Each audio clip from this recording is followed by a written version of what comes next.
stand by what you said earlier about do not force or test my patriotism at various random places. Who is doing that, Mr. Hasan, to you?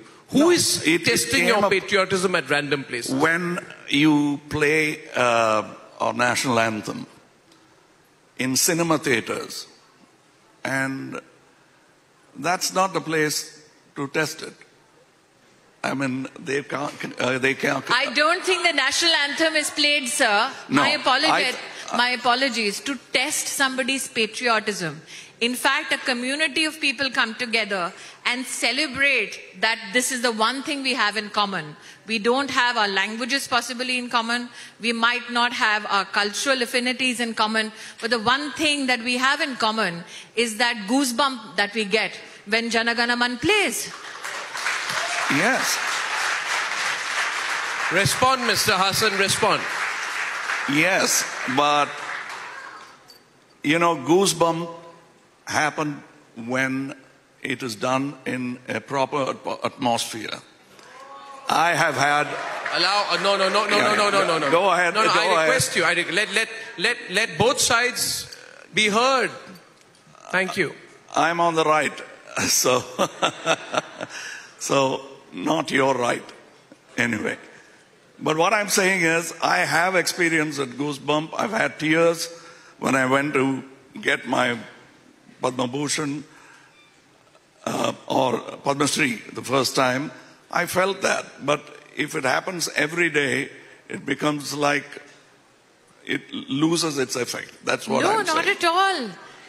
Even today, any part of the country that irrespective of which Indian stance, I remember Mr. Hasan speaks about the appropriate place and time for the national anthem to play. Last year during IFFI, something went wrong in the audio control, and we were in a hall full of the most distinguished filmmakers in the country and the world, and because the audio didn't play, all Indians in one voice started singing the national anthem. They were not squeamish because the French were around.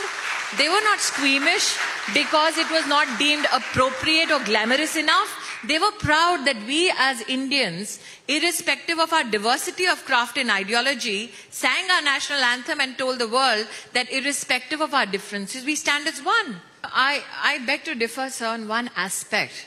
When you say that there is a deliberate attempt to divide, so when the Prime Minister, for that matter, the government says, let us build a road or let us ensure electricity in each home, do you think वो बिजली की तार घर में पूछ के आती है घर हिंदू है क्या मुसलमान का है?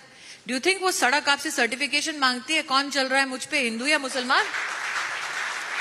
So that is why I'm saying that for a surging India, there are some who are perpetually pessimists, and I don't deny it, who will always think we are a nation of nothing but troublemakers. But I as an Indian take pride in the fact that we are a nation which accepts our challenges, and we say that we are here to fix the problems of the past and to set a course right for the future.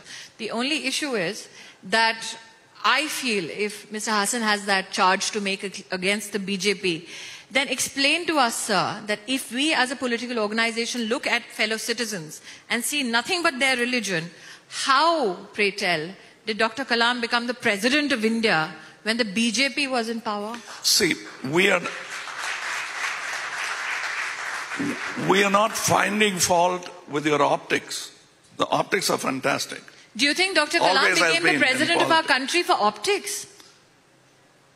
I beg your pardon? Do you think, sir, Dr. Kalam became the president of our country for optics? No, because he deserved it. That's different. Yes, and the people who made him get that particular opportunity that he so deserved and that we as a nation deserve to have a man of that excellence was the Bharatiya Janata Party. We didn't look at him as a fellow Indian who happens to be a Muslim.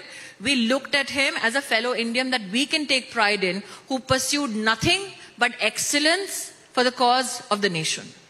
You talk for the whole party now. Yes, sir, I do. Good. I don't need tuitions like certain political people. I beg your pardon? And I don't work on permission slips.